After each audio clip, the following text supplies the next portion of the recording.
Boa noite a todos. Muito obrigada por terem vindo. Estavam agora aqui a dizer, é o primeiro debate depois do confinamento. Houve aqui umas alterações, a maior parte de vocês já sabe, nas horas, e pedimos a vossa compreensão, mas só tivemos essa notícia das alterações, em vez de encerrarmos às 11h30, encerrarmos às 10h30, apenas no dia 29, há uns dias, e, portanto, foi difícil alterarmos com a devida antecedência. Mas pedimos a vossa compreensão, tem que ser, tem que ser. O Conselho da Cidade, a Associação para a Cidadania das Caldas da Rainha, foi criado no sentido de funcionar como uma entidade dinamizadora das iniciativas da sociedade civil. Tem, ao longo da sua história, promovido debates e desenvolvido atividades no sentido de contribuir para a melhoria dos diversos setores de atividade a nível do Conselho. Dirige desta vez a sua atenção para a área da ação social no combate à pobreza. Segundo o estudo Pobreza em Portugal, Trajetos e Cotidianos, lançado em abril pela Fundação Francisco Manuel dos Santos, 20% dos portugueses vivem em situação de pobreza ou de exclusão social em Portugal. A maioria já nasceu assim e vai ficando resignada. Destes, cerca de um terço, 32,9%, são trabalhadores, com vínculos, até têm vínculos estáveis, mas com salários baixos e insuficientes para a sua subsistência. 26,6% são precários, não têm emprego fixo, ora trabalham, ora arranjam emprego, ora não arranjam. 27,5% são reformados com pensões baixas. Em qualquer destes casos, a situação agrava-se em caso de perda de emprego, em caso de doença do próprio, do cônjuge, ou em caso até de morte do cônjuge, ou em caso de separação ou divórcio.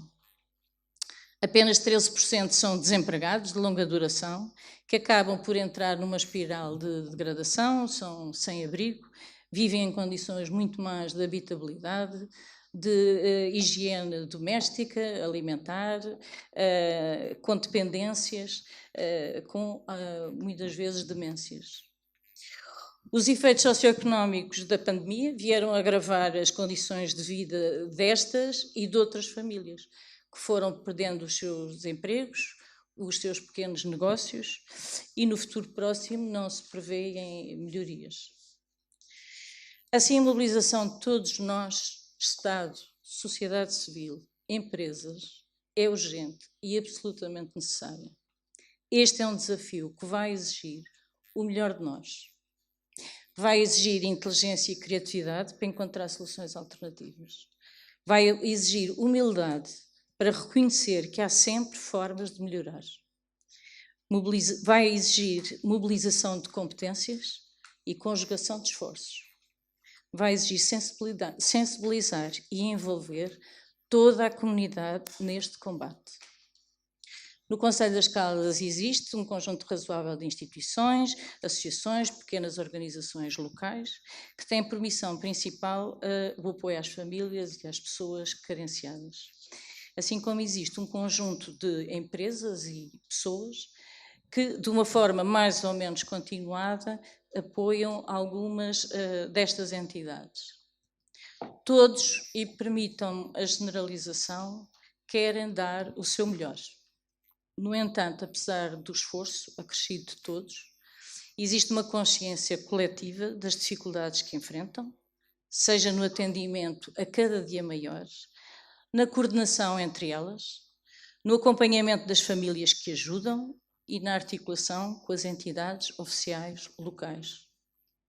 Do lado de quem quer ajudar, individualmente ou como empresa, existe a dificuldade em perceber a quem doar ou qual a melhor forma de contribuir. Do lado de quem necessita, exige a dificuldade em perceber a quem se dirigir. Vamos pôr as seguintes questões.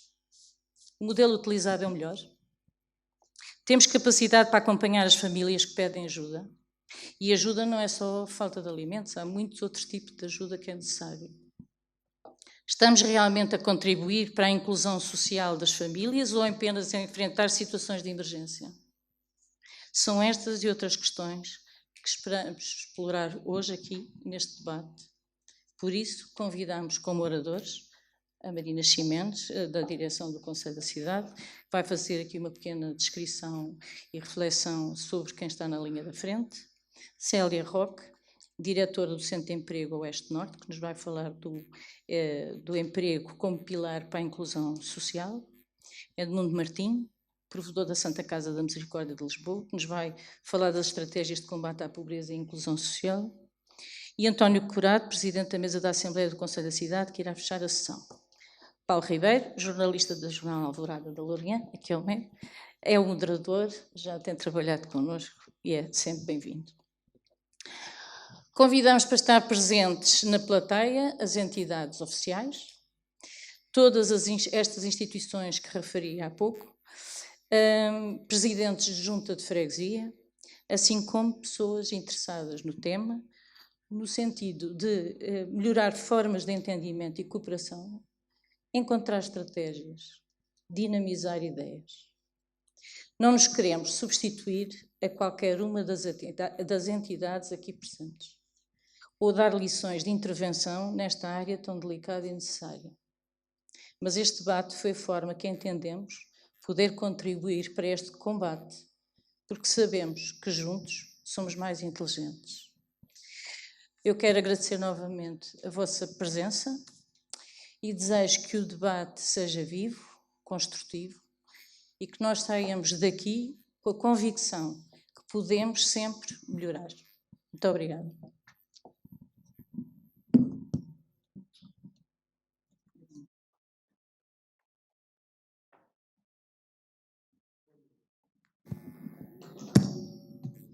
Obrigada. Boa noite. Regozijamos-nos por tantas instituições e entidades estarem aqui agora presentes no debate intitulado Combate à Pobreza, como e o podemos melhorar.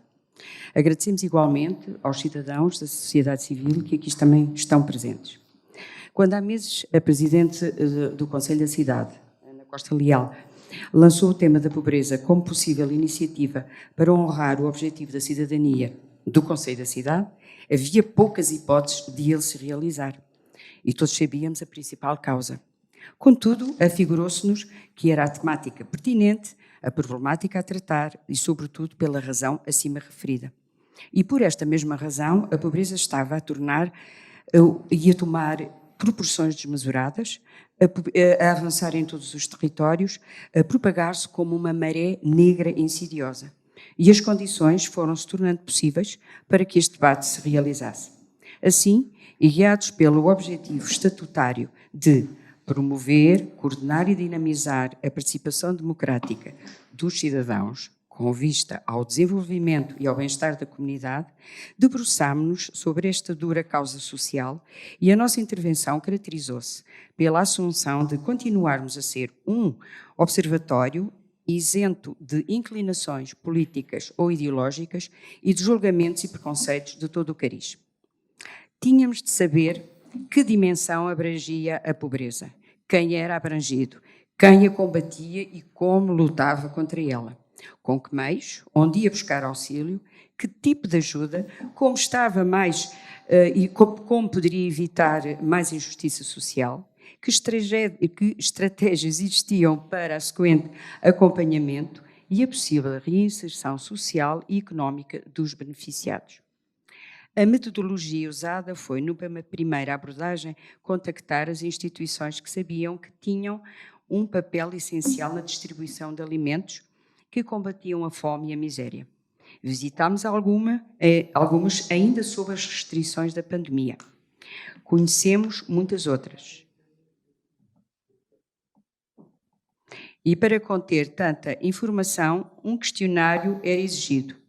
Demos-lhe o título: A pobreza em Caldas da Rainha, quem está na linha da frente?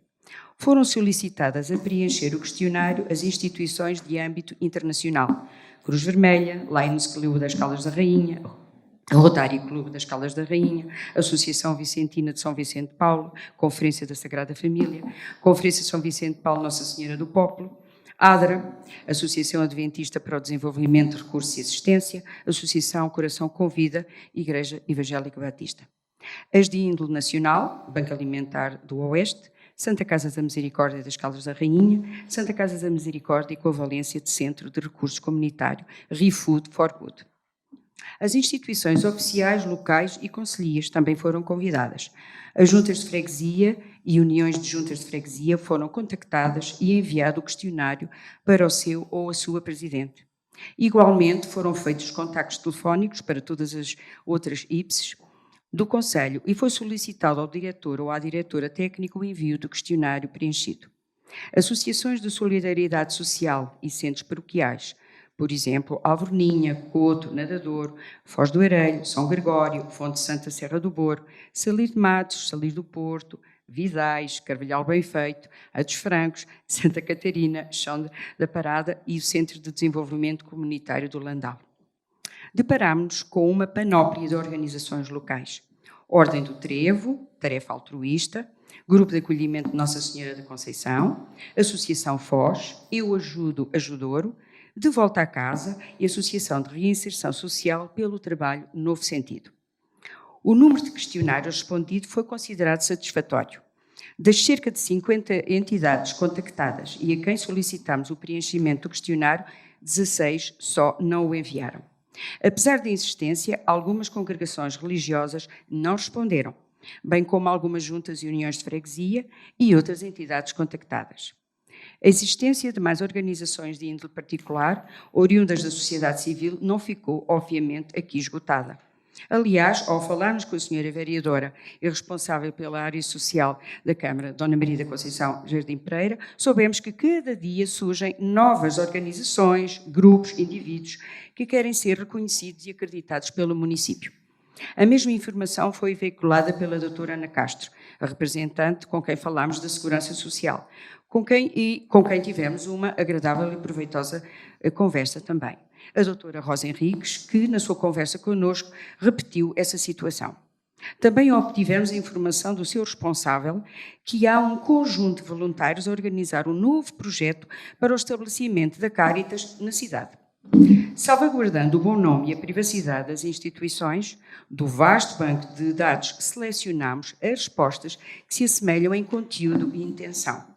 Para facilitar o acompanhamento das informações, rematamos cada resposta com uma conclusão sucinta. O questionário acabou por ter 15 perguntas, sendo esta última observações. Às questões 1, 2 e 3, que se referem à identificação da instituição, não vamos falar. Vamos falar a partir da quarta. Objeto de criação da entidade. Assim como principal menção têm o apoio, a solidariedade, a assistência sociais, através da criação de projetos de desenvolvimento pessoal e comunitário, inclusão e reinserção sociais, erradicação da pobreza, promoção da qualidade de vida, cuidados de saúde, higiene, alimentação dos idosos, dos jovens e das crianças, o encaminhamento de pessoas em risco e sem abrigo, a prestação de socorro em caso de catástrofes, a luta contra o desperdício, recolhendo onde sobra para distribuir onde falta.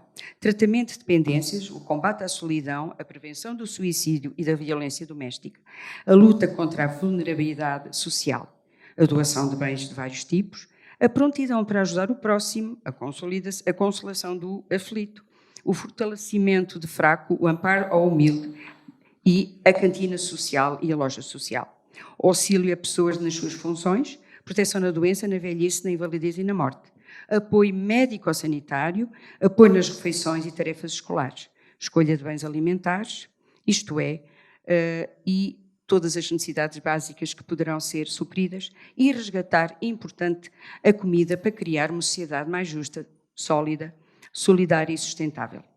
Apenas ajudar. O âmbito de atuação é vasto, mas centrado na preocupação de erradicar a pobreza, de proteger os desfavorecidos em vários âmbitos, de os devolver ao mundo do trabalho, se possível, e de melhorar as condições de vida das populações. Quinta pergunta. Categoria dos colaboradores. As IPS, juntas e uniões de freguesias, entidades oficiais, têm um quadro de funcionários fixo, mas por vezes contam com a participação de voluntários. As outras entidades exercem esta tarefa na base do voluntariado e de pessoas amigas e solidárias. A tarefa social cumpre-se com a atribuição de funções a pessoal superior qualificado e a bolsas de cidadãos da sociedade civil. Sexta pergunta. População beneficiada, número de famílias ou indivíduos e o seu modo de referenciação. O Banco Alimentar do Oeste estima que há, na data de março, quando foi feito o inquérito, 2.919 beneficiários no seu concelho. Para as associações de solidariedade social, associações de desenvolvimento social /cultural, centros de apoio social, Casa do Povo e centros sociais paroquiais, as populações-alvo são os utentes idosos dependentes do serviço de apoio a domicílio, que frequentam centros de dia, as crianças que são beneficiadas com refeições escolares nos anos iniciais do ensino e outro apoio escolar. Igualmente, muitas famílias recebem cabazes. A referenciação pode ser feita pelos próprios, cuja situação económica precária é conhecida. A família também pode indicar elementos com necessidades. As entidades parceiras e os serviços locais podem referenciar igualmente, bem como as juntas de freguesia que apoiam a sua população mediante a inscrição do agregado familiar e consequente avaliação do questionário. Outras entidades auxiliam as populações carenciadas de uma área específica, através de autocandidaturas. Outras recebem adultos através de centros de resposta integrada e os menores através da CPCJ. Algumas dedicam os seus esforços a beneficiar portugueses e imigrantes de Angola, da Venezuela, da Guiné-Bissau e do Brasil. Há entidades que estão abertas à população em geral, mas não fazem referenciação. As pessoas são recomendadas por outras ou pelas próprias juntas de freguesia. Há muitas organizações cujo modo de referenciação é feito através da rede social da Câmara Municipal, que indica famílias, pessoas, através também do Banco Alimentar do Oeste, ou por abordagem direta. Há famílias e refugiados que chegam à entidade pelos serviços sociais do município, Cruz Vermelha, Misericórdia e lares das zonas rurais. Há público adulto e público jovem a ser beneficiado, tanto um como o outro em atuações específicas. Há organizações que apoiam os excluídos da sociedade que revelam, por circunstâncias da vida, problemas de saúde mental. Há situações crónicas de depressão crónica. Há toxicodependência, alcoolismo. Não há moradas numa instituição. As instituições para essa instituição são o ponto de contacto. Há fichas de inscrição com o nome do utente, apenas, que devem constar nas listagens a apresentar na Câmara Municipal. Na grande maioria, as entidades fazem um inquérito ao agregado familiar em termos de rendimento, que deverá entregar mediante uma ficha de consentimento sobre a privacidade dos seus dados e deverá entregar documentos comprovativos que justifiquem a necessidade de ajuda. As entidades foram unânimes em afirmar que ninguém sai de nenhuma instituição pela primeira vez sem um cabaz ou outro tipo de ajuda. A sua situação fica em avaliação. Todos são socorridos, quer pela Cantina Social e Loja Social, CRC, quer pela Segurança Social, pela Área Social da Câmara Municipal, quer pela Associação ou Junta de Freguesias locais. Sétimo, ingresso dos beneficiários. Se é um ingresso imediato ou se há listas de espera. Muitas instituições têm capacidade limitada, por falta de espaço, por falta de recursos humanos, por horários restritos de funcionamento, pela quantidade de bens e das doações de que dependem. O número de utentes é muito variável em algumas instituições. Umas só podem receber 14 utentes, outras podem receber 60 famílias, cerca de 150 pessoas, outras quase 190. E, na totalidade das IPS, elas ajudam cerca de 400 famílias. Para muitas não há lista de espera, pois a fome não espera. Para muitas a resposta é imediata, após a avaliação positiva do inquérito solicitado. Basta ligar aos grupos de apoio e ao setor área social da Câmara ou da Segurança Social. Mas na urgência de uma situação, a entrada na instituição é imediata. É o que fazem as IPSs.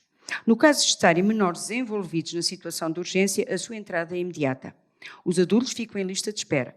Noutras instituições, se não é urgente, é frequente esse adulto ser encaminhado para outra instituição.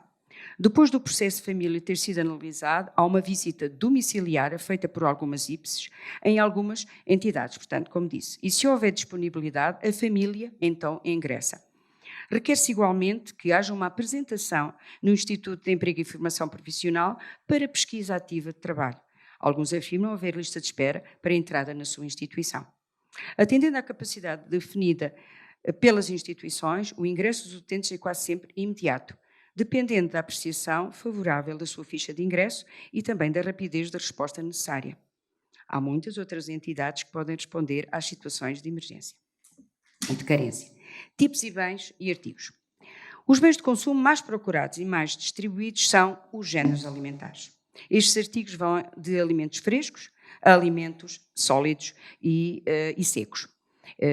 Algumas entidades compram os seus próprios víveres através de donativos e enchem os cabazes com doações dos próprios entidades, ou de particulares e de pessoas beneméritas. Algumas entidades fazem os seus cabazes também com artigos congelados, peixe, frango, que são provenientes do Centro de Recursos Comunitário. Vão a supermercados e grandes superfícies, onde adquirem produtos por meio de um cartão de cliente e têm protocolo com eles. Ao lado dos artigos de necessidade extrema, estão os artigos de higiene pessoal e de higiene doméstica. É muito frequente dar igualmente mobiliário, muitas das entidades, instituições, roupas, calçado, louças, artigos usados, brinquedos, até eletrodomésticos. Soubemos que a Segurança Social já tem oferecido frigoríficos e pequenas arcas frigoríficas para que os utentes possam guardar os produtos congelados que lhes são oferecidos. Mas há outras valências oferecidas por muitas entidades. Por exemplo, apoio na mediação. A Segurança Social tem um protocolo com uma farmácia local para uma espécie de cheque-farmácia. A contribuição para as pessoas para as despesas caseiras, por exemplo, água, luz, renda, gás, apoio escolar a alunos com dificuldades, podem ir também e frequentar centros de explicação. Há um acompanhamento a consultas médicas. Há um apoio psicossocial e psicológico e também na medicação. Há uma ajuda na procura de soluções em situações de falta de habitabilidade. Por suspensão do protocolo com o Banco Alimentar, há uma associação que não tem feito a distribuição às famílias. Uma associação é apenas receptora.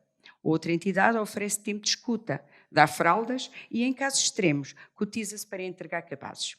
Os bens alimentares estão no topo das necessidades primárias, mas são acompanhados de perto por outros bens imprescindíveis a uma boa saúde física, mental, social e espiritual. Proveniência dos bens e dos artigos, questão 9.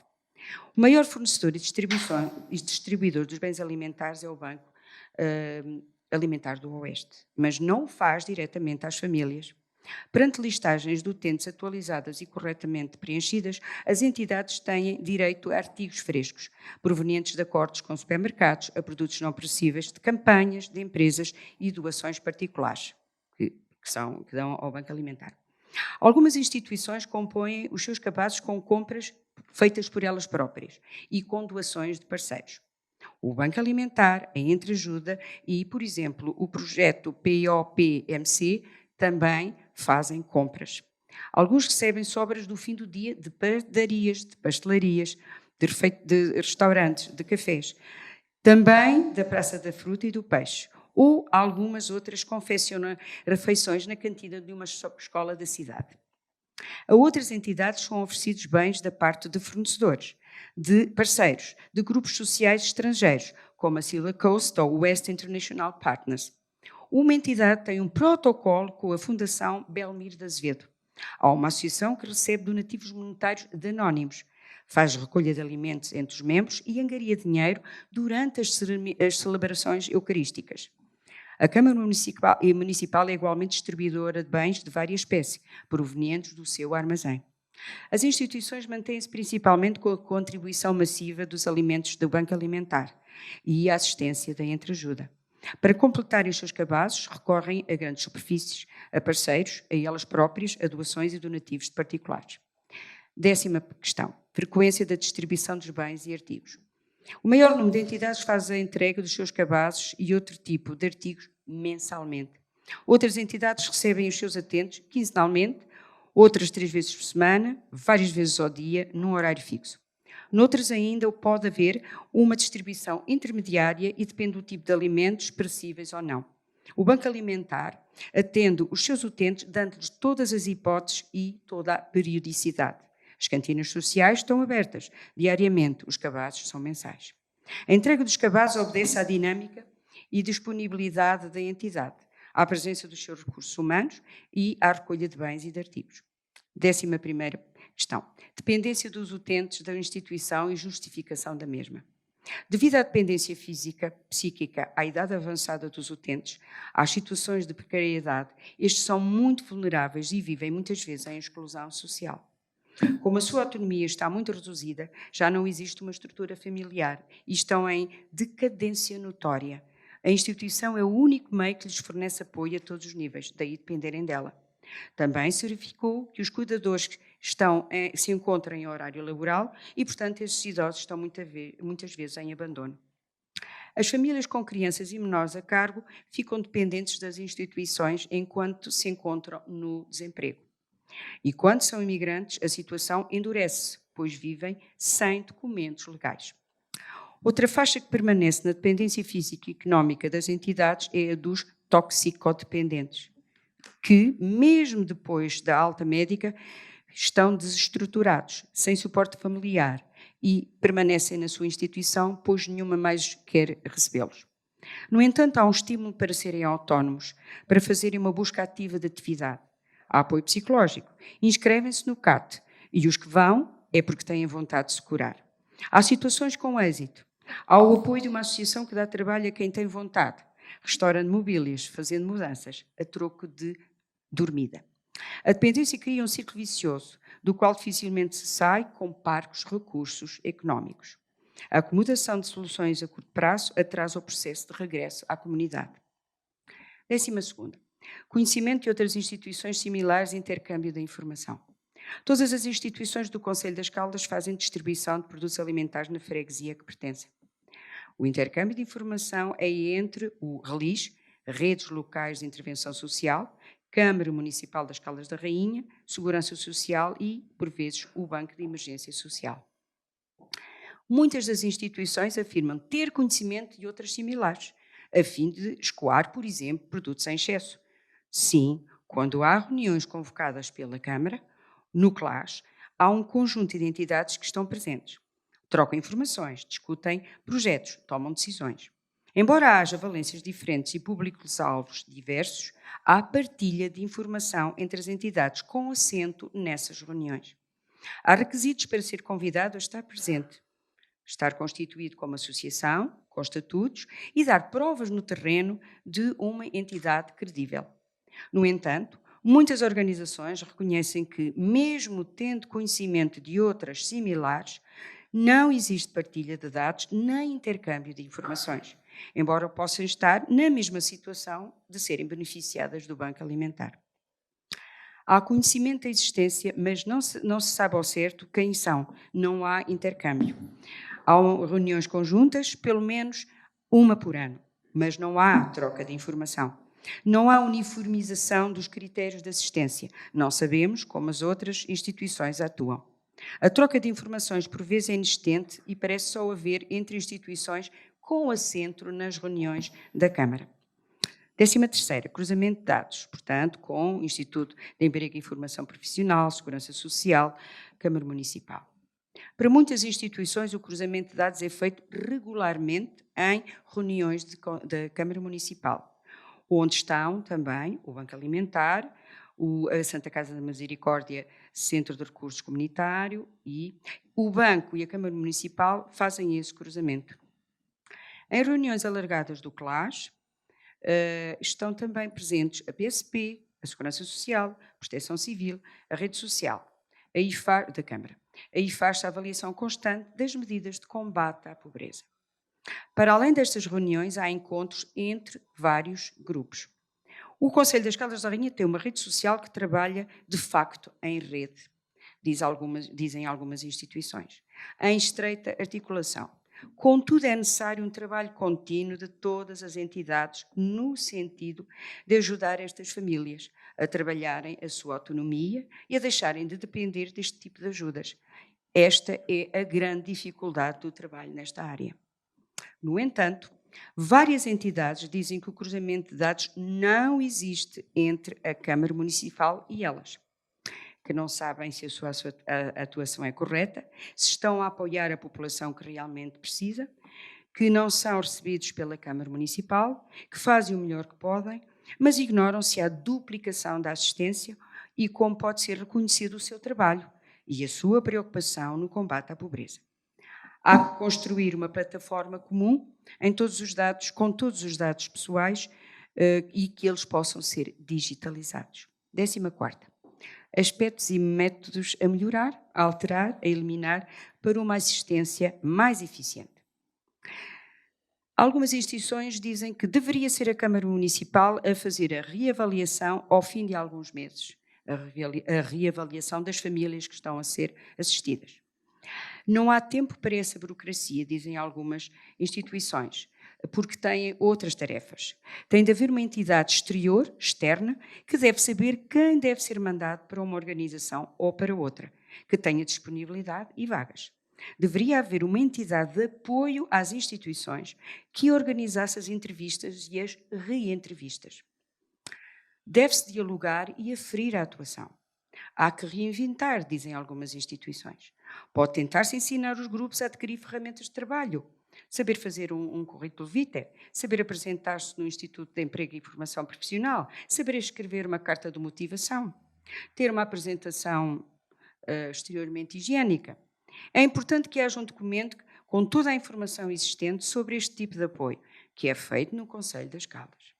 Este documento deverá ter esclarecimento sobre o que as entidades oficiais podem fazer, ajudar em situações de desemprego, imigração, alojamento, alimentação, obtenção de subsídios, programas de alimentação, vestuário, calçado, obtenção de medicamentos, para que as instituições que estão no terreno possam dar uma resposta flexível e eficaz, e para se poder encaminhar corretamente quem procura este tipo de informação. Pois o cenário económico tem vindo a agravar-se, como todos sabemos, importa cada vez mais que as condições de vida dos cidadãos estejam minimamente asseguradas. 15ª questão, observações. A principal preocupação e o maior desejo de algumas instituições é que lhes seja tirado o peso da seleção dos beneficiários, para poderem concentrar-se noutras tarefas mais consentâneas com a sua missão, como, por exemplo, maior envolvimento na comunidade. Se enviam os utentes para a ação social é porque não têm alimentos que cheguem para os que já a apoiam. Os beneficiários devem chegar já triados a essas instituições e com os dados atualizados e aferidos. Promover é um dos conselhos e sugestões que algumas entidades dizem. Ações de formação, apoio ao estudo, agradecer a quem ajuda a facilitar a tarefa, publicar o que se faz.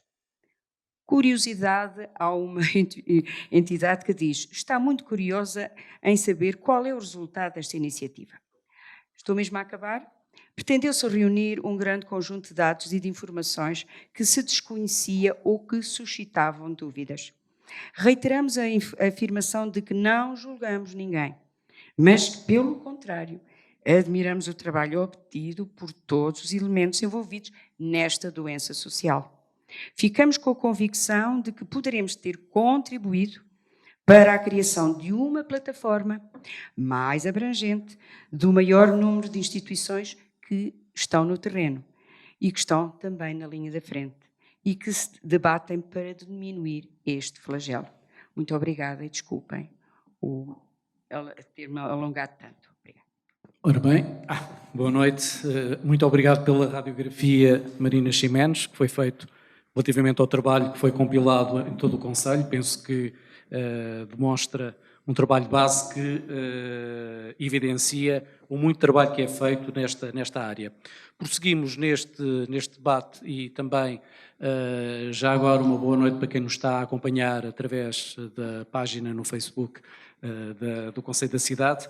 E vamos prosseguir com a intervenção da doutora Célia Roque, diretora do Centro de Emprego Oeste-Norte, sobre o emprego enquanto pilar para a inclusão social.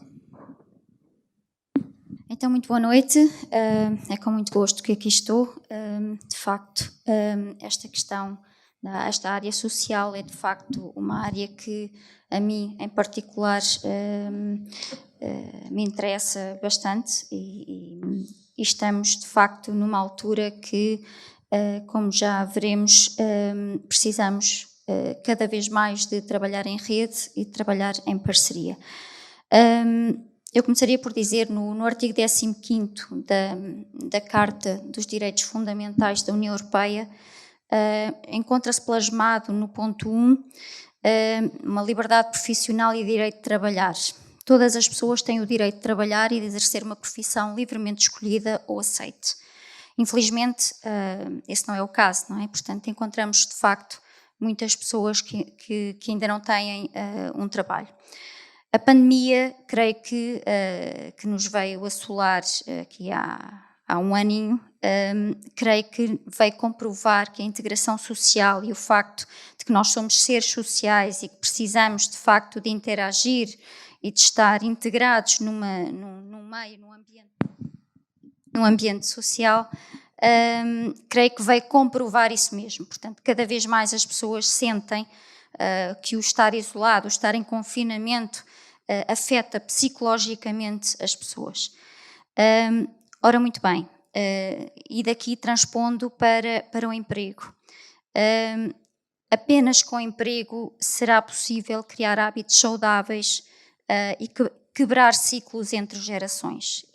E isto para mim é extremamente relevante e acho que é importante debatermos todos quando se fala aqui em apoio, em solidariedade, até que ponto é que nós não estamos a perpetuar alguns ciclos que por vezes se tornam viciosos. Eu não sou contra a solidariedade, claro que não, mas sou totalmente a favor de ajudarmos quem precisa, mas creio que de facto tem que haver uma avaliação exigente, rigorosa, eficiente de toda a solidariedade que é prestada às famílias e às pessoas que precisam.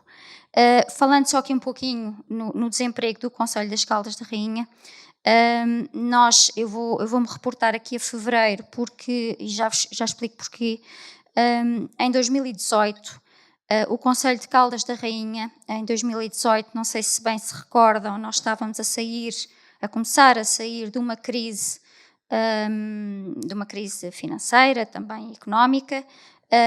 O Concelho de Caldas da Rainha estava com 1.390 inscritos no centro de emprego à procura de emprego. Em 2019, também em fevereiro, esse número reduziu para 1.179. Isto porque, de facto, as coisas começaram a melhorar. Em fevereiro de 2020, estávamos quase numa situação de pleno emprego. O desemprego era meramente estrutural, portanto, as pessoas que nós tínhamos inscritas eram aquelas pessoas que, de facto, necessitavam de uma reciclagem profissional, que necessitavam de apoio muitas vezes psicológico, de um outro apoio que nem sempre o Instituto de Emprego e Formação Profissional será, talvez, digamos que, o mais adequado, porque essas pessoas necessitam, de facto, de um outro tipo de apoio antes da integração profissional. E, portanto, em fevereiro de 2020 estávamos com 1.162 inscritos. Portanto, eu recordo que em fevereiro de 2018, 1.390, em fevereiro de 2020, 1.162. E agora vou-vos dar o número em fevereiro de 2021, que passou para 1.825. Estamos a falar aqui de uma variação relativamente a 2018 de 31% a mais, relativamente a 2019 de 55% e relativamente já a 2020 da ordem dos 57% a mais. Em março, continuamos mais ou menos dentro dos mesmos números, ou seja, continuamos acima dos 1.800 inscritos. Tememos que se avizinham, apesar de começarmos a notar alguma dinâmica económica na região, tememos o que aí vem, ou seja, tememos circunstâncias como os fins das moratórias, os fins das prorrogações automáticas dos subsídios de desemprego, os fins de moratórias, quando eu falo moratórias, quer para privados, quer para empresas, que poderão causar algumas insolvências adicionais. E, portanto, eu creio que chegou a hora, de facto, de pensarmos que é extremamente importante juntarmos e trabalharmos rigorosamente para que, quando chegarmos a este ponto, que será certamente um ponto não muito agradável, nós possamos trabalhar com vista a ajudar quem precisa. Nós consideramos que existem 3 aspectos fundamentais e que devem ser debatidos aqui no Conselho relativamente para facilitar como pilares fundamentais para a obtenção de emprego. É preciso facilitar o apoio à família, portanto a conciliação da vida familiar com o emprego. E eu falo isto porque muitas vezes temos recusas de emprego simplesmente porque não têm onde deixar os filhos, porque, portanto, há aqui algum problema, ainda que agora se tenha apostado muito no teletrabalho e que possa facilitar alguma coisa, não é a solução para este apoio familiar. Portanto, tem que haver mais estruturas que possam, de facto, apoiar as famílias relativamente a ascendentes ou descendentes, inclusivamente em horários pós-laboral e fins de semana, porque nós temos, por exemplo, a questão dos lares de idosos, que muitas vezes não conseguem trabalhadores por causa da questão dos turnos, não é? Portanto, as pessoas não têm, de facto, onde deixar os filhos ou ter algum apoio a esse nível. Temos a questão dos transportes também, que é extremamente importante. Nós temos o centro urbano, os centros urbanos com transportes, mas depois temos uma dificuldade tremenda de transportes, de circulação das pessoas nas zonas mais limítrofes do concelho. Acima de tudo, se vemos em Lisboa que existe um metro a cada 5 minutos ou menos, aqui isso não acontece e, portanto, há pessoas que, se quiserem emprego, não tendo viatura própria ou não tendo carta de condução, ficam extremamente limitados. E por fim, só para dizer que também temos alguns constrangimentos ao nível dos cuidados pessoais e higiene, ou seja, começam-nos a aparecer, e isto acaba por ser cíclico, em períodos de dificuldade económica, que é muitas pessoas que vivem em condições de habitabilidade reduzidas ou muitas vezes até em quartos e por vezes aparecem para entrevistas de emprego de facto sem a devida higiene e o cuidado pessoal. Isto acaba por ser um ciclo que é recorrente. A pessoa que fica desempregada, está comprovado que quanto mais tempo fica desempregado, mais difícil é a reintegração no mercado de trabalho. E se de facto nós não apostarmos em eliminar estas dificuldades e a pessoa protelar o seu tempo no desemprego e depois com os apoios que existem, lá está, ao nível da solidariedade, em que a pessoa se vai mantendo à tona, mas sem perspectivas de emprego, porque não consegue ter transporte, não consegue beneficiar de todos os cuidados de higiene, não consegue ter onde deixar os filhos para ir trabalhar. Portanto, se estes problemas de facto não forem pensados, acaba por se criar este ciclo em que a pessoa não sai dali. E era só estas ideias que eu gostaria de deixar. Temos tempos muito desafiantes pela frente e é extremamente importante o verdadeiro trabalho em rede por todas as instituições da rede social, onde o Instituto de Emprego, obviamente, se inclui. Muito obrigada. Obrigado, doutora Célia Roque. Para a próxima intervenção, doutor Edmundo Martinho, provedor da Santa Casa da Misericórdia de Lisboa, que irá falar sobre estratégias de combate à pobreza e inclusão social. Seja por obrigado. Muito obrigado. E permitam-me um cumprimento especial ao Conselho da Cidade, naturalmente, e a todas as pessoas que nesta noite resolveram juntar-se aqui a nós. E na pessoa da doutora Ana Costa Leal, agradecer o convite que me fizeram para estar convosco. Muito obrigado.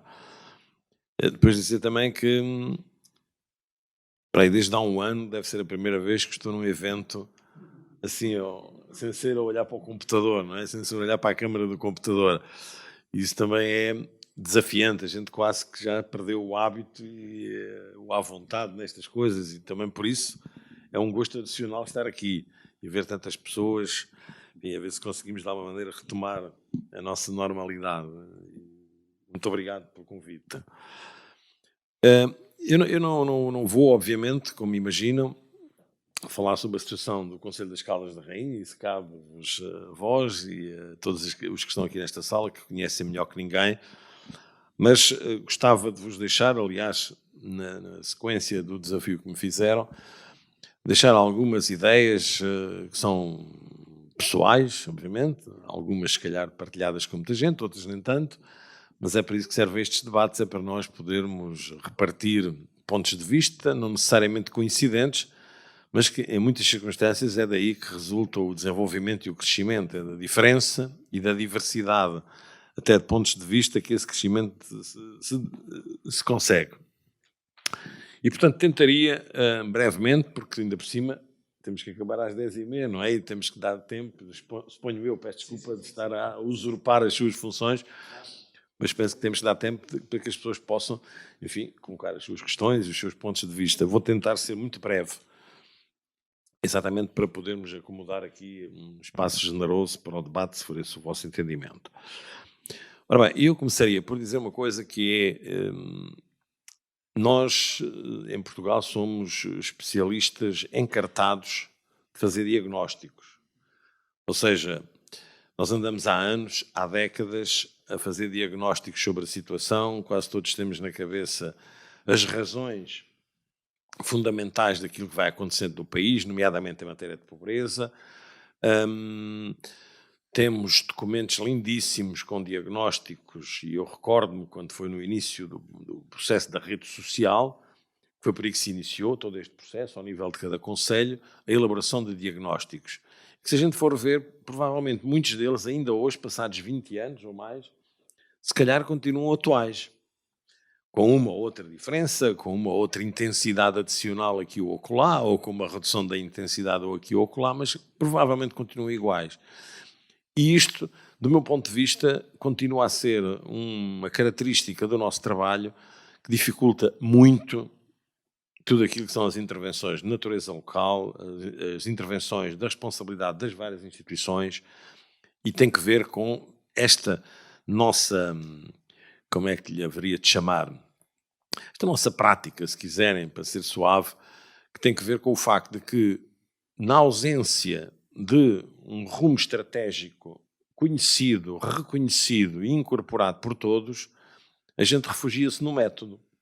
Ou seja, tornamos-nos especialistas do método, discutimos os métodos, fazemos tudo à volta do método e perdemos de vista aquilo que, da minha opinião, obviamente, é essencial, e é aqui que entra esta questão das estratégias de combate à pobreza, que é a definição muito clara de uma estratégia comum, com um horizonte de tempo que está para além dos ciclos eleitorais, com um horizonte de tempo que tem que abarcar mais do que uma geração, porque a gente já anda a ouvir falar há tanto tempo da pobreza das crianças, a gente já anda a ouvir falar há tanto tempo da reprodução geracional da pobreza.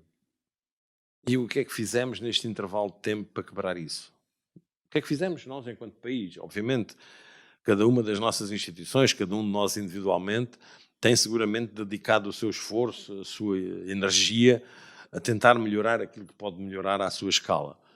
Mas falta-nos, na minha perspectiva, uma orientação muito firme do ponto de vista da estratégia. E vou desde já dizer-vos o que é que, na minha perspectiva, deveria ser o centro absoluto das nossas intervenções.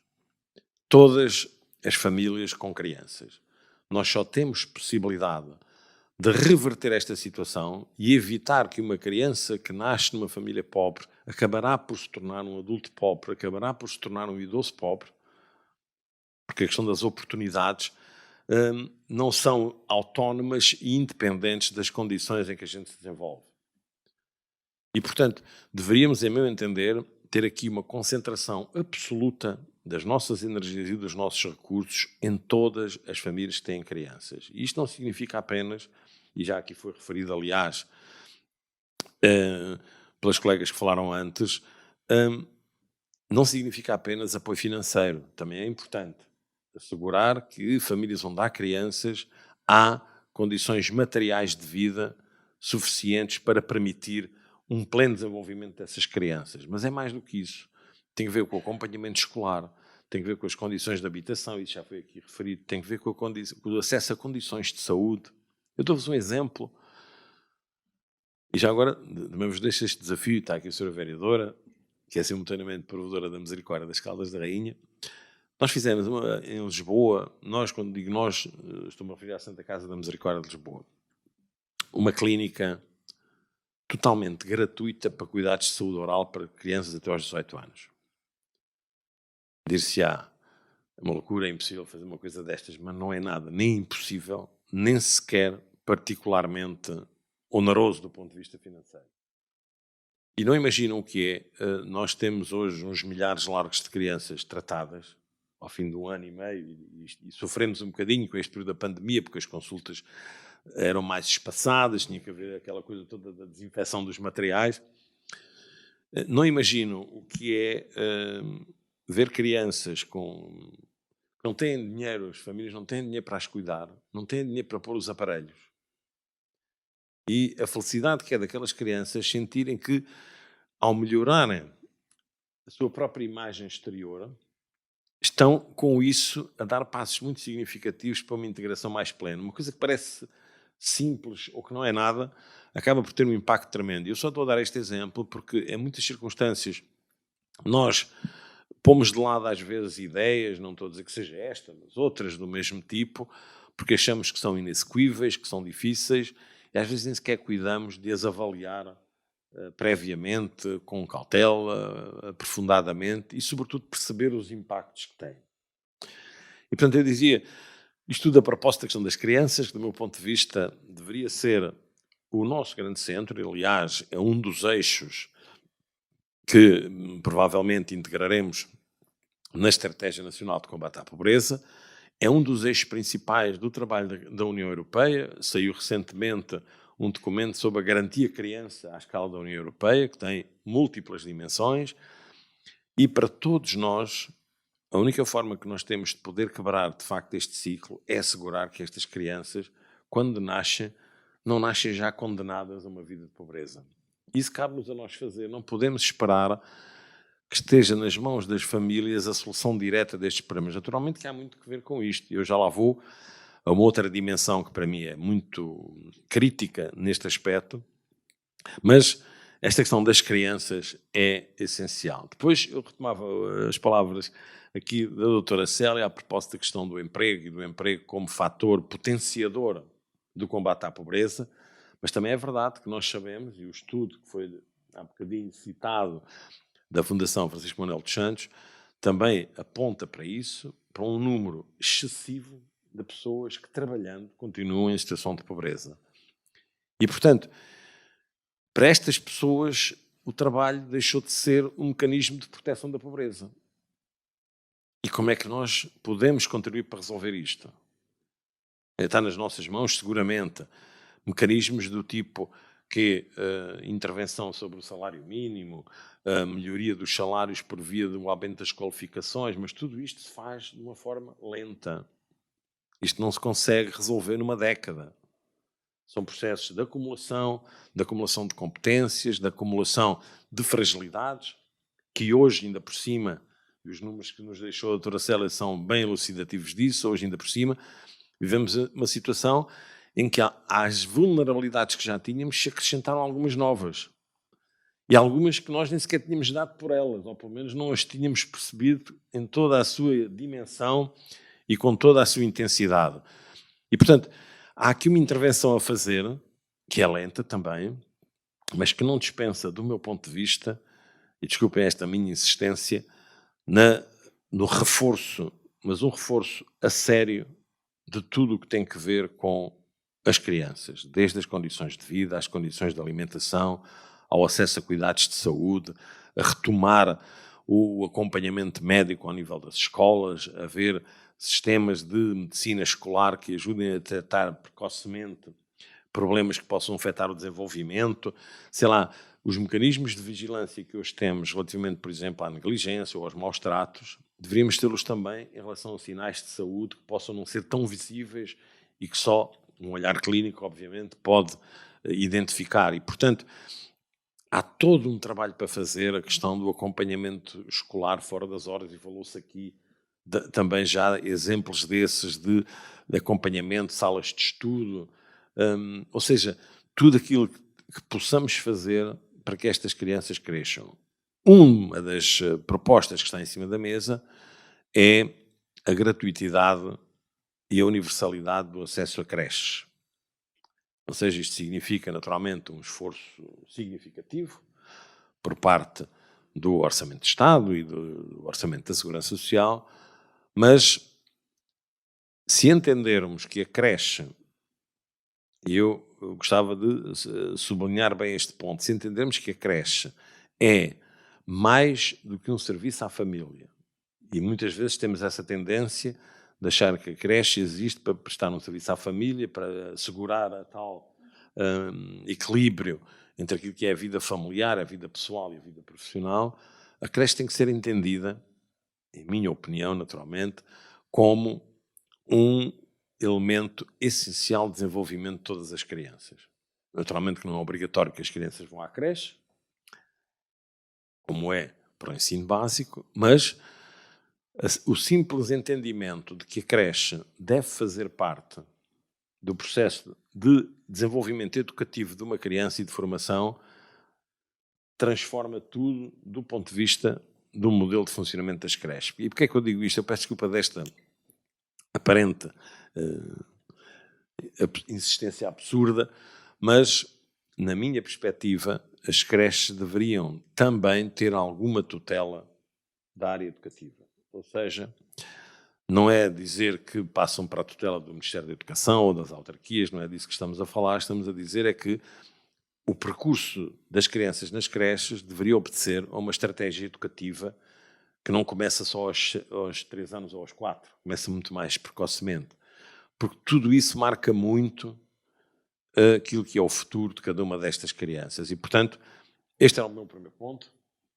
Se calhar já estou até a falar demais, peço desculpa. Este é o meu primeiro ponto, ou seja, tudo em cima daquilo que são as condições de desenvolvimento das nossas crianças. Ainda que isso implique, e basta ver o exemplo recente dos Estados Unidos. O presidente Biden, que está longe de ser um radical esquerdista, lançou agora um programa ambiciosíssimo e um dos eixos principais é esse. É a qualificação do trabalho de quem cuida, por um lado, e por outro lado, toda a força aos percursos na primeira infância, na chamada primeira infância, e todo o apoio ao desenvolvimento de estruturas sólidas de desenvolvimento e de aprendizagem das crianças. E, portanto, este era o meu primeiro ponto. O segundo ponto tem que ver, como também já foi falado, que é como é que a gente se organiza localmente. Ou seja, porque nós vimos isso a partir do inquérito, não sei se pode chamar inquérito, pelo menos um estudo de opinião das várias instituições do Conselho, e questões várias se levantam, desde logo a articulação entre as várias entidades, a circulação da informação, a definição clara de responsabilidades, o que é que cabe a quem, que se vão acentuar com a transferência de competências nos domínios sociais para as autarquias. E se não nos preparamos para isso, corremos o risco deste processo poder ser caótico no sentido de que podemos ter concelhos limítrofes até com entendimentos completamente diferentes, com resultados completamente distintos e com práticas até contraditórias. E, portanto, deveríamos, na minha perspectiva, olhar muito para isto. Se repararem, o PRR, o famoso PRR, prevê a contratação para os municípios, e só estamos a falar dos do continente, prevê a contratação para os municípios de cerca de 3 mil técnicos. Nós estamos a falar, em termos médios, de 10 técnicos por município. Mas este reforço da capacidade técnica só faz sentido e só pode produzir efeito se tiver um enquadramento adequado. Porque senão voltamos àquilo que era uma pecha tradicional, que era os técnicos andarem a circular de reunião em reunião, porque os compromissos são muitos, as estruturas e as várias instâncias são muitas, e, portanto, é indispensável que, ao nível de cada concelho, haja aqui uma preocupação que, obviamente, e quem tem melhores condições normalmente para conduzir este processo é a autarquia, a Câmara Municipal, mas sem correr um risco. E há bocadinho ouvi uma expressão que me assustou um bocadinho, peço desculpa por isso, que foi quando se falou da rede social da Câmara. E isto é perigosíssimo, ou seja, perigosíssimo neste sentido. A rede social não tem dono, não é? A rede social é isso mesmo, é o esforço conjugado de todas as instituições. Naturalmente tem que ter uma liderança, mas é uma liderança que pode e deve ser escolhida dentre as entidades que melhor tenham condições para o fazer. E a Câmara tem aqui, obviamente, um papel crucial, centralíssimo, não só pelas competências que tem, as que já tinha e as novas que vai passar a ter, como, obviamente, pela relevância que tem no tecido de cada concelho, ao nível do emprego, ao nível dos recursos, da capacidade de mobilização, enfim. Isso nem sequer se questiona. Mas é indispensável, diria eu, que antes deste reforço técnico haja uma grande consciência por parte de cada concelho da importância que têm estas instâncias de concertação, porque no momento em que a rede social se transformar numa mera instância para validar decisões que não são discutidas e coletivizadas no conjunto das instituições, está tudo estragado, diria. Desculpem-me usar esta expressão. Porque, a ver, a rede social quando nasceu, e eu tive o privilégio de acompanhar isso desde a primeira hora, nasceu exatamente com essa ambição. Ou seja, de ser um elemento agregador e mobilizador dos recursos e das energias locais. Isso só é possível fazer se o processo for um processo participado, em que naturalmente se defrontem ou confrontem perspectivas diferentes, leituras distintas da realidade, mas como eu digo, é isso também que nos faz avançar. Não é abanar sempre com a cabeça que sim, ao que diz o Sr. Presidente da Câmara. Não pode ser, ou o Presidente da Câmara, ou outra autoridade local qualquer. Não pode ser esta capacidade de integrar tudo o que são os interesses de uma comunidade, de um concelho em particular, no trabalho de cada uma das instituições, só é possível se houver de facto, e voltamos à questão da estratégia, se houver aqui um conjunto de eixos, 2, 3, 4, 5 eixos, e depois, naturalmente, uma coisa é a estratégia nacional, outra coisa são as estratégias mais de base local. Mas tem que haver uma definição muito clara daquilo que cada concelho pretende alcançar, conhecendo a sua realidade, como conhece, como está aqui tão bem espelhada. Dizer assim, quais são os nossos eixos estratégicos para os próximos 10 anos? Não é para os próximos 3 ou 4, que é o tempo do mandato eleitoral. Isso não chega. É preciso que estes eixos estratégicos sejam, não diria intemporais, porque isso não seria adequado, mas que sejam eixos que estruturam a nossa intervenção para que tudo aquilo que façamos tenha um sentido. Era um pouco aquilo que eu dizia no início, quer dizer, nós temos diagnósticos até dizer chega, temos diagnósticos que nunca mais acabam, mas depois falta-nos.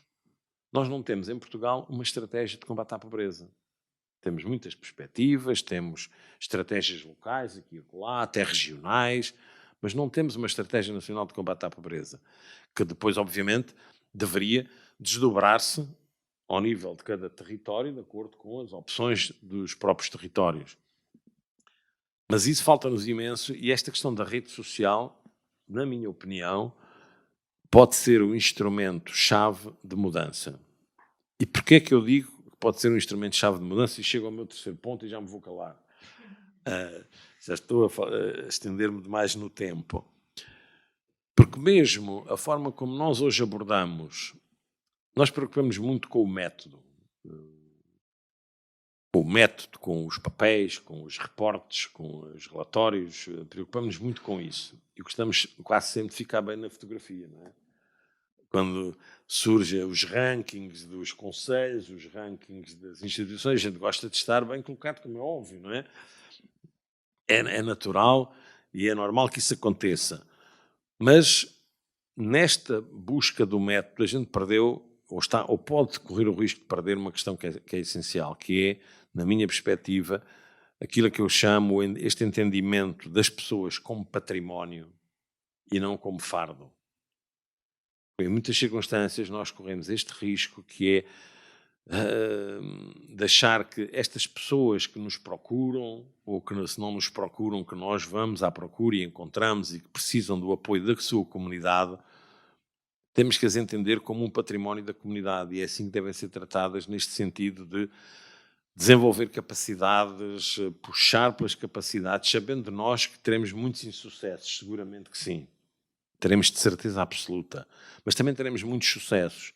E isto significa, em meu entender, e este é o meu terceiro ponto, é que este trabalho da rede social, do atendimento social, do acompanhamento, do que são estas práticas de desenvolvimento das comunidades, dos CLDS, do que quer que seja de instrumentos deste tipo, tem que assumir plenamente que o trabalho deve ser feito para o conjunto da família e não para elementos desagregados da família. O que é que eu quero dizer com isto? Se eu tenho uma família onde há, vamos imaginar, uma família tradicional, pai, mãe, filhos, eventualmente a coabitar com o avô, uma avó, quem quer que seja, eu tenho que olhar para aquela família toda de forma conjugada. Ou seja, não é possível eu ter uma intervenção adequada com a criança, por exemplo, na escola, acompanhando, apoiando, dando os instrumentos para poder trabalhar, e depois não fazer nada relativamente àquilo que se passa em casa, com as condições de habitação, com as condições de salubridade, com a alimentação, com a forma como os pais vivem a sua vida de trabalho, a forma como os pais entendem o seu papel junto daquela criança. Porque nós temos muitos casos de crianças que não têm em casa nenhuma capacidade disponível para as apoiar nos seus percursos escolares ou até de desenvolvimento individual. E só podemos reverter isso se entendermos que esta unidade familiar, tenha ela a composição que tiver, deve ser olhada como um todo, porque é no conjunto da família que cada um dos seus elementos também se desenvolve. E, portanto, o nosso trabalho, do ponto de vista da abordagem profissional e institucional, na minha perspectiva, deve cada vez mais afastar-se das lógicas individuais. Eu tenho um problema ali naquela casa com um idoso, vou tentar resolver o problema daquele idoso, ou para apoio domiciliar, ou o que seja, mas não trata em simultâneo dos assuntos que dizem respeito a outros membros da família que podem coabitar. E isso limita muito o sucesso das nossas intervenções e, sobretudo, não acrescenta aquilo que é essencial, que é que a família se entenda, quando tenha condições para isso, obviamente, também temos casos em que não há condições, mas que a família se entenda como um fator de desenvolvimento de todos os seus membros. Porque é no desenvolvimento de cada uma das pessoas que a família, enquanto núcleo, se desenvolve e que com isso contribui também para o desenvolvimento de cada um dos seus elementos. E, portanto, eu diria que este terceiro aspecto, e que se prende muito com esta questão da rede social, dos técnicos que vão vir, né? E são muitos técnicos, e depois a gente anda a fazer o quê? Não-se a atropelar uns aos outros. Se não tivermos aqui uma estruturação adequada do modo como trabalhamos, daquilo que cabe a cada uma das entidades, quem contrata estes técnicos ficam pendurados, desculpem a expressão, onde? E isto é muito significativo porque é um esforço tremendo e um reforço imenso da capacidade técnica que nós temos a obrigação de aproveitar, não é? E se não formos capazes, então alguma coisa está errada connosco, creio eu. E, portanto, dito isto, só uma última nota, porque nós sabemos que, obviamente, esta questão, estamos sempre a dizer a mesma coisa, que a pobreza é um fenómeno multidimensional, não é? Não tem que ver só apenas com a questão dos recursos financeiros e materiais, tem que ver com muitas outras dimensões da vida. Mas também, desse ponto de vista, nós temos que entender que há aqui duas formas concorrentes para abordar esta questão. Uma é que tem que ver com as políticas de âmbito nacional, obviamente, e nós temos que ser capazes, do ponto de vista, por exemplo, das prestações sociais, de olhar seriamente para as prestações. Eu, por exemplo, sou favorável, e tenho vindo a defendê-lo, que nós devíamos caminhar para fundir todas as prestações numa só. As que têm natureza não contributiva, naturalmente. Ou seja, porque nós temos uma miríade de prestações, nem todas adotam os mesmos critérios para determinar o que é o agregado familiar, nem todas adotam os mesmos critérios para determinar o que é que são os rendimentos relevantes, como é que se calcula a capitação. E isto, se já para os próprios serviços, em algumas circunstâncias, é um emaranhado difícil de desembaraçar, a gente pode imaginar para um cidadão comum, para uma família comum, a dificuldade que tem de lidar com o sistema deste ponto de vista. E, portanto, uma simplificação grande das prestações a nível nacional, na minha perspectiva, simplificação e reforço, é um instrumento essencial numa estratégia de combate à pobreza. E, mais uma vez, insisto, com um foco especial em todas as famílias com crianças. E eu diria mesmo que não devia haver nenhuma família com crianças que estivesse abaixo do limiar da pobreza. Isto é uma ambição que podem chamar utópica, mas nós precisamos muito... Deixem-me só dar um exemplo. Vou já acabar, desculpa lá, mas isto é... Sabe o que é o entusiasmo de estar assim numa sala? É o que dá. Quando a gente está no computador, enfim, está a olhar para a câmara, entusiasma-se menos, acho eu. Não, só ia dar um exemplo de uma prestação que conhecem, que é o complemento solidário para idosos. O complemento solidário para idosos nasceu de uma dificuldade óbvia, que era combater a pobreza dos idosos e dos pensionistas. E como é que até essa altura isso se fazia? Fazia-se aumentando mais as pensões mais baixas. Não sei se recordam, provavelmente não, mas normalmente era todos os anos havia a atualização das pensões e as pensões mais baixas, em vez de aumentarem 2%, aumentavam 3% ou 4%, vamos supor. Só que isto levaria 15 ou 20 anos até nós conseguirmos quebrar este gap da pobreza dos pensionistas.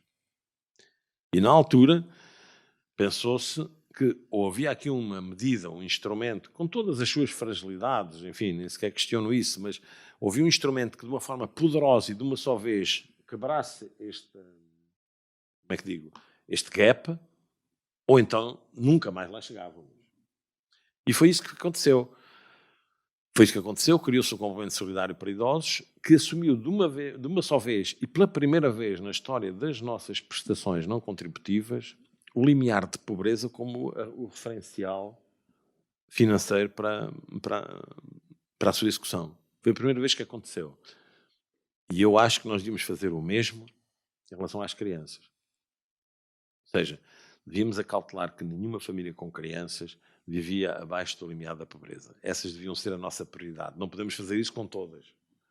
Mas essas temos, creio eu, a obrigação de o fazer. E, portanto, é este equilíbrio entre aquilo que é a dimensão nacional das políticas e depois a sua expressão ao nível local, com aquilo que o local tem de próprio, de característico, de autónomo, que nós conseguiremos, creio eu, ter aqui um desígnio nacional de combate à pobreza que nos envolva a todos e que nos mobiliza a todos. Peço desculpa, sou moderador.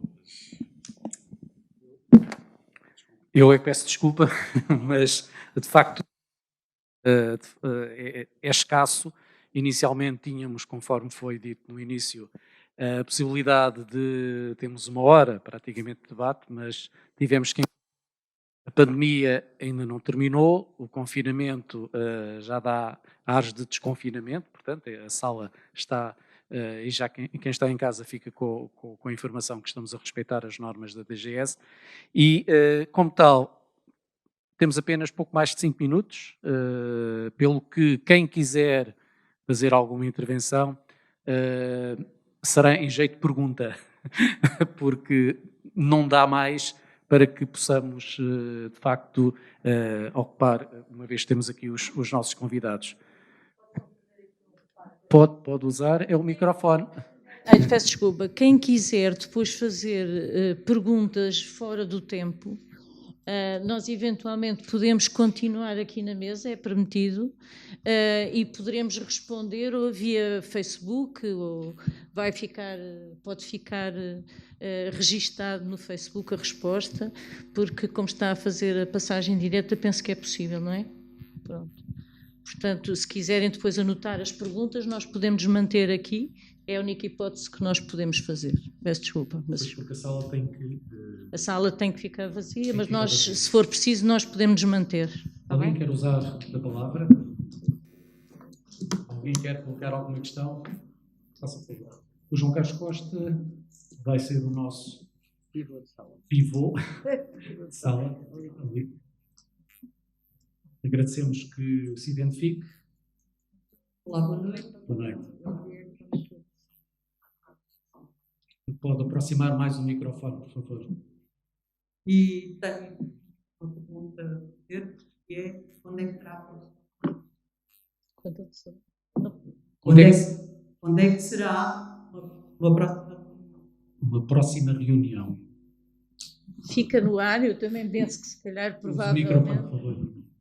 provavelmente se assim entenderem, eu penso que de facto a pandemia pregou-nos esta partida, mas se entenderem teremos todo o gosto. Não sei se o Dr. Edmundo Martins se importaria de vir novamente, talvez numa fase mais... Pronto, se entenderem, mas podemos pensar nisso. Se todos entenderem, podemos pensar nisso. Eu peço desculpa, mas faço a razão. É que realmente, pessoalmente, posso falar alguém, tenho a sensação que nós saímos daqui com uma mão cheia de nada. Nós falámos de coisas, vocês deram-nos as informações, que nós agradecemos e necessitamos delas também. Depois tivemos opiniões, análises, não é? Mas, no fundo, saímos daqui exatamente da mesma maneira. Exatamente da mesma maneira. Falou-se de muitas coisas, falou-se da maneira como devem ser feitas as coisas, aquilo que gostaríamos, como as coisas fossem feitas, mas realmente é nada. Obrigado pela intervenção, pela sua opinião.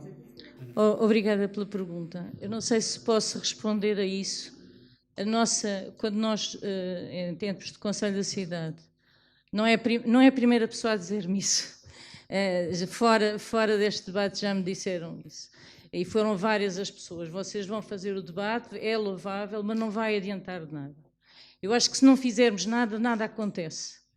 Tivemos agora aqui pessoas que fizeram o tal diagnóstico, já foram feitos muitos diagnósticos. Não sei se este diagnóstico a nível do Conselho teria sido feito assim, mais incompleto ou mais completo como está, não sei.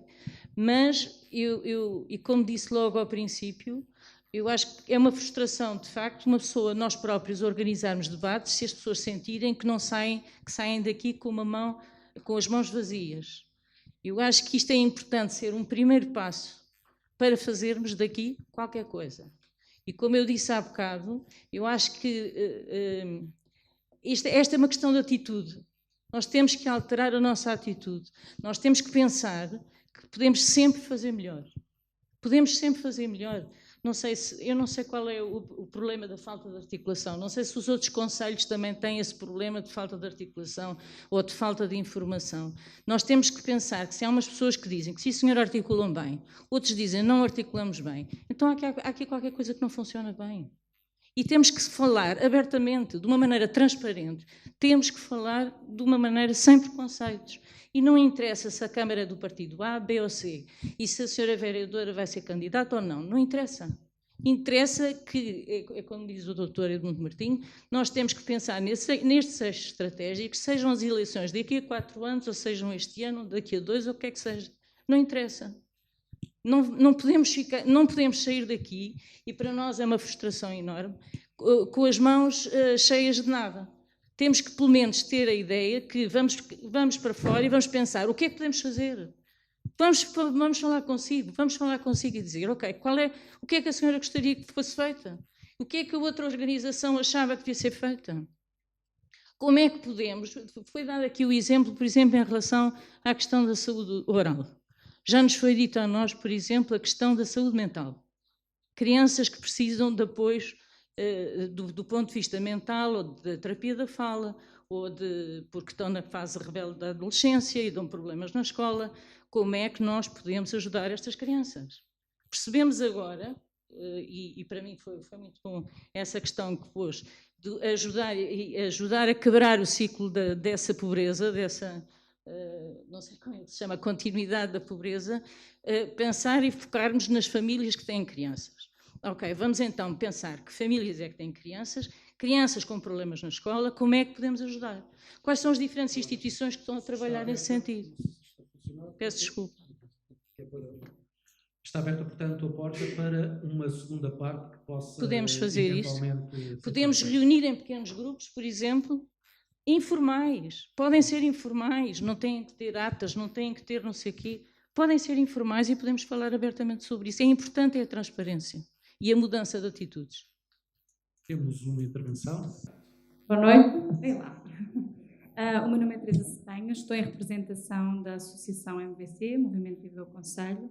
Quero agradecer o convite e dizer que o resumo que eu faço desta organização é um bocadinho oposta ao que aquela senhora disse, porque eu sou da opinião que era muito necessário haver este encontro e esta constatação.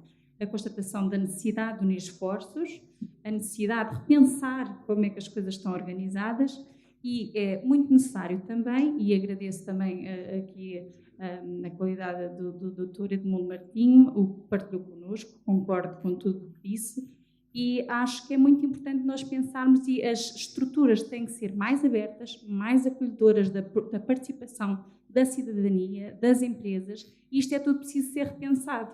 Hoje constatamos, até com a intervenção anterior à minha, de que é necessário haver estes encontros e que as instituições, principalmente as que têm mais responsabilidades, precisam de integrar melhor. E por aqui começa a melhor solidariedade. Integrar melhor as iniciativas particulares, que se hoje este questionário foi feito, e corrija-me, eu mudaria o título, era direcionada à pobreza extrema, porque a maior parte da população tem que escolher se vai gastar o dinheiro no dentista, no oftalmologista, no explicador, porque o dinheiro realmente, efetivamente, na maior parte das famílias, não chega para tudo. E não são as instituições, nenhum português foi auscultado a isto, foram as instituições que têm o contacto com a pobreza extrema, é que esteve aqui hoje a ser debatido e a ser apresentado este resumo bem feito, e que eu dou os parabéns, desta abordagem superficial, mas apenas com o foco na pobreza extrema. Porque muito mais pobre estamos todos nós. Eu tenho 42 anos, tenho 2 filhas, gostava de ter 4 filhos, só vou ficar por 2, e tenho que fazer estas escolhas no meu dia-a-dia. Se calhar 50% ou 60% da sala também já pensou, vou gastar dinheiro no dentista ou no oftalmologista? Mas a minha filha vai ingressar na universidade. Se calhar vou investir antes na explicadora. Pronto, e isto são decisões difíceis que os portugueses estão diariamente confrontados. À exceção daqueles que precisam da comida, não é? Que já estamos a falar dessas situações que nem sequer deviam de acontecer. Portanto, eu desafio aqui, em primeiro lugar, a autarquia das Caldas da Rainha a ser a mentora de uma organização desta envergadura. Porque acho muito bem, muito louvável que as associações cívicas se organizem, que as pessoas voluntárias se organizem, mas, sinceramente, quem eu acho que devia estar a encabeçar uma organização desta natureza era a autarquia. E fica aqui o repto que lanço. Por aqui me fico. Obrigada. Obrigado pela sua intervenção. Estamos no final, porque temos que respeitar, portanto, as indicações. Vou passar, portanto, para o Dr. Curato para poder fazer a intervenção final, digamos assim, tal como estava planeado. Então, cabe-me a mim fazer o encerramento, pelo menos desta parte do nosso debate e da nossa reunião, e é com muito gosto que o faço, porque efetivamente conseguimos reunir-nos aqui estas, pelo menos 4 dezenas de pessoas numa reunião presencial, que era uma coisa que a todos nós também já nos fazia falta, e efetivamente é a primeira reunião que estamos presencialmente, depois de uma também organizada pelo Conselho da Cidade, precisamente 28 de fevereiro, sobre o quilómetro zero, que provavelmente algumas das pessoas foram. E de facto eu fico muito contente com este debate, porque eu também próprio saí daqui mais enriquecido. Ao contrário também da primeira intervenção, que eu não percebi muito bem, de facto eu orgulho-me por aquilo que aqui foi feito pelo Conselho da Cidade. Obviamente sou suspeito, sou Presidente da Assembleia Geral, mas na verdade a reunião não foi só a reunião, foi a preparação da reunião, e para a preparação da reunião foram ouvidas 35 instituições.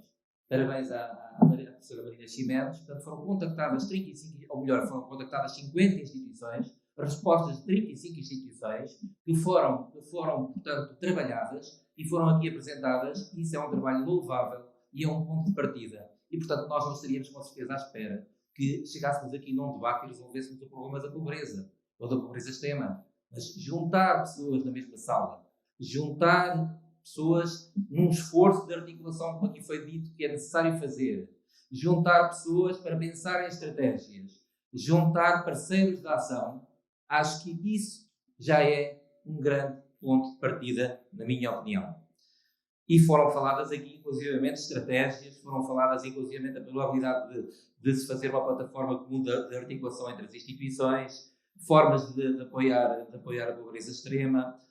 E, de facto, ontem também estava a assistir um webinar sobre o mesmo tema da Fundação Francisco Manuel dos Santos e lembro-me de ter reforçado a ideia lá ao assistir a esse debate que a pobreza, de facto, não é uma fatalidade. E não é uma fatalidade porque é necessário, para a vencer, é necessário vontade política e é necessário empenhamento social. E, portanto, as forças vivas da cidade, as instituições públicas, as instituições de solidariedade social podem muito contribuir para isso. E para terminar, porque para terminarmos mesmo horas, falei de solidariedade. Para mim, a palavra solidariedade é mais importante, de facto, do que caridade.